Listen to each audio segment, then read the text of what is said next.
et bienvenue sur la chaîne Mystic Éphémère. Mystic Éphémère, c'est ma chaîne, moi c'est Pauline et je vous retrouve aujourd'hui pour ce dernier vlog October.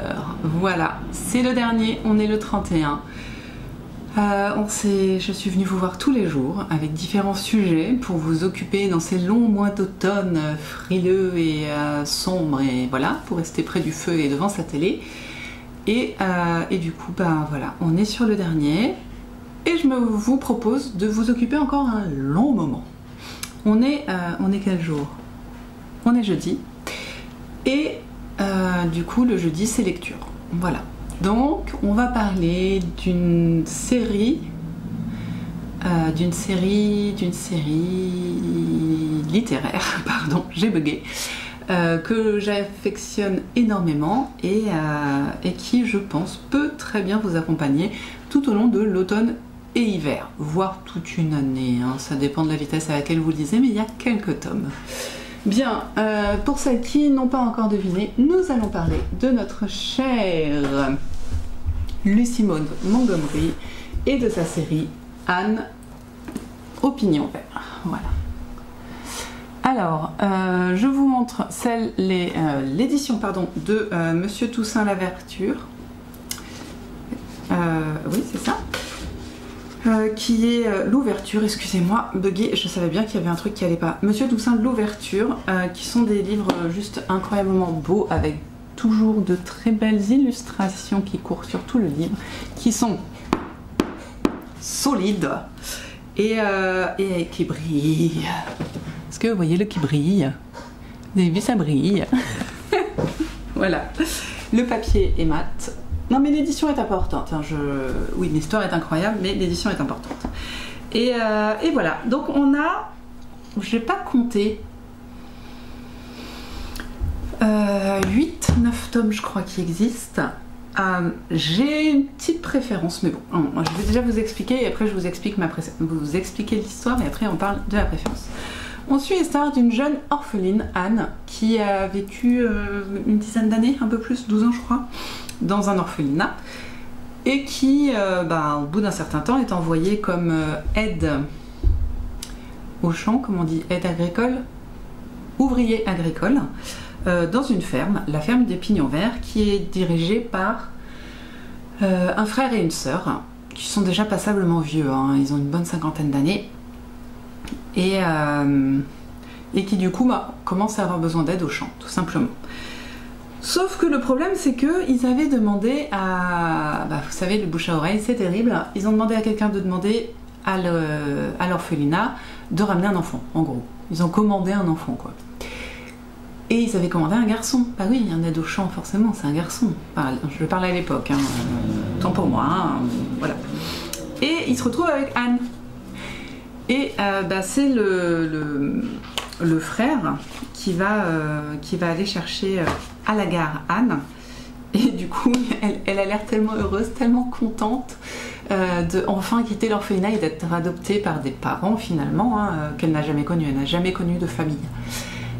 Elle a été plusieurs fois placée dans des familles qui la traitaient comme une peut-être pas une esclave, au moins une servante, hein, mais jamais comme un membre de la famille, et à chaque fois elle était renvoyée à l'orphelinat. Et du coup eh bien, Matthew, donc, qui est le frère, n'ose pas, il a des problèmes de communication, de gros problèmes de communication et de relations avec les gens. Et du coup, Matthew n'ose pas lui dire qu'en fait, il voulait pas d'elle, hein, il voulait juste un garçon. Et il la ramène, du coup, aux Pignons Verts, et elle trouve ça incroyable, c'est tellement beau, les Pignons Verts, hein, c'est un monde enchanté, elle a une imagination débordante, elle vit sa vie dans les livres, et du coup, les Pignons Verts, pour elle, c'est incroyable, c'est le monde des fées, quoi. Et donc elle est super expansive, super bavarde, et Matthew est là, oh là là là là. Et il arrive, et la Maria, donc sa sœur, hein, l'autre propriétaire des Pignons Verts, voit arriver donc Matthew avec Anne, et elle fait: c'est quoi ça?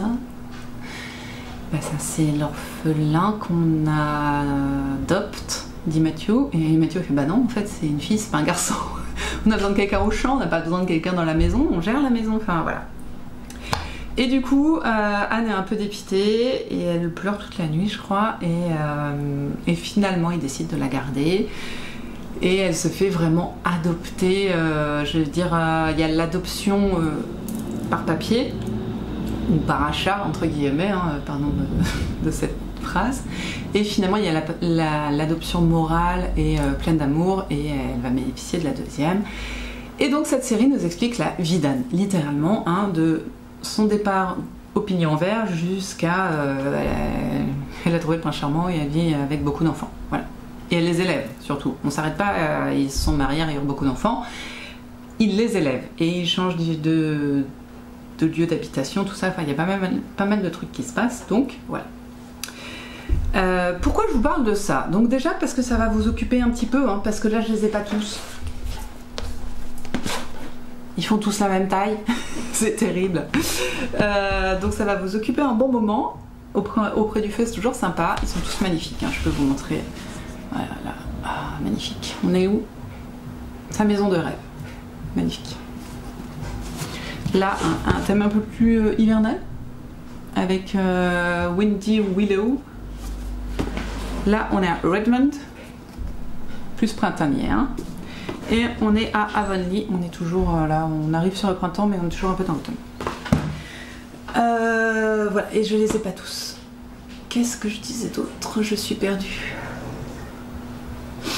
Donc ça va prendre du temps, voilà. Et surtout, la majorité, encore une fois, non, Instagram n'est pas mon maître à penser, hein, contrairement à ce qu'on pourrait penser quand je vous ai parlé de Gilmore Girl, mais c'est vrai que énormément de citations sur l'automne qui ressortent sur Instagram. Vous savez, quand il y a des belles images d'automne avec juste une petite citation d'une phrase, elles viennent des livres d'Anne, quoi. Enfin de Lucy Maud Montgomery et de la série Anne. Parce que je crois que la principale, celle qui ressort le plus, c'est je suis tellement heureuse de vivre dans un monde où il y a l'automne. Truc comme ça. Et en plus, c'est super positif. Anne, elle est très positive, elle est très... elle voit toujours le monde avec ses yeux d'enfant, entre guillemets. Elle voit le monde avec beaucoup d'imagination. Elle enchante, entre guillemets, tout ce qu'elle voit. Et c'est très joli, c'est très sympa. Donc c'est toujours sympa par rapport à la grisaille du monde alentour. Voilà. Pour finir, pourquoi je vous ai dit que c'était plus compliqué à partir d'un certain moment? Et ben moi, j'ai adoré la partie Anne enfant. Adolescente, Anne et ses premiers amours, Anne qui rencontre d'autres personnes, Anne qui décide enfin qu'elle est amoureuse d'un garçon, qui se marie, tout ça, voilà. Jusqu'à là, pas de problème. Leur début ensemble, pas de problème. Voilà, leur première maison, tout ça, ça j'aime beaucoup. À partir du moment où on voit Anne, mère de famille nombreuse, je trouve que ça s'essouffle. Alors, il y a peut-être le biais que je suis mère de famille nombreuse. Voilà, j'en suis un petit peu consciente. Voilà, est-ce que je me compare pas à Anne? Est-ce que... Mais ça, voilà, ça me fait moins rêver. Donc, il faut que je relise. Le dernier tome est un livre, entre guillemets, de nouvelles, où c'est plus Anne, la protagoniste principale, mais Avonlea, en fait. Le village et les personnes qui vivent dans Avonlea. Donc je pense que ça va plus me plaire, comme c'est vraiment la partie que je préfère dans... C'est ça, c'est Avonlea, hein, là où elle vit, je crois bien. Oui, je crois. Le village où elle vit au début. Oui, oui, je suis quasi sûre. Ça fait un moment que je les ai lus. Mais voilà. Et puis, ben... moi, je dis... Ils sont pas dans le bon sens, mais... ça fait joli dans une bibliothèque. Ça brille. Voilà. Bon, voilà, je vais vous laisser là. Donc, dites-moi, vous, ce que vous avez pensé de la série Anne, si vous l'avez lu ou pas. Et puis, ben, ma foi, je vous avoue que j'ai démarré la série Emily, du même auteur, chez le même éditeur, je crois que c'est comme ça qu'on dit. Et que j'aime énormément aussi. C'est qu'en 3 tomes. Et le dernier tome a dû sortir il n'y a pas très longtemps. Oh, il va sortir bientôt, je crois qu'il sortait en octobre. Donc c'est pas les 9 tomes d'Anne, mais c'est très sympa aussi. Une autre vision du monde, mais très jolie aussi. Donc voilà, c'est tout. C'est tout pour moi. Et bien écoutez, merci d'avoir suivi ces Vlogtober pendant tout ce mois d'octobre. Merci beaucoup d'avoir répondu présent, d'avoir commenté. Vous êtes juste trop adorable. Et puis c'est tout. Nous on se donne rendez-vous comme d'habitude lors des vlogs du dimanche, vlog fibresque du dimanche. Et pour ceux à qui les rendez-vous quotidiens manquent, tenez bon, vous n'avez qu'un mois à tenir et après on se retrouve pour les vlogmas. Voilà. Donc merci encore d'avoir regardé cette vidéo et prenez soin de vous. Voilà, à bientôt.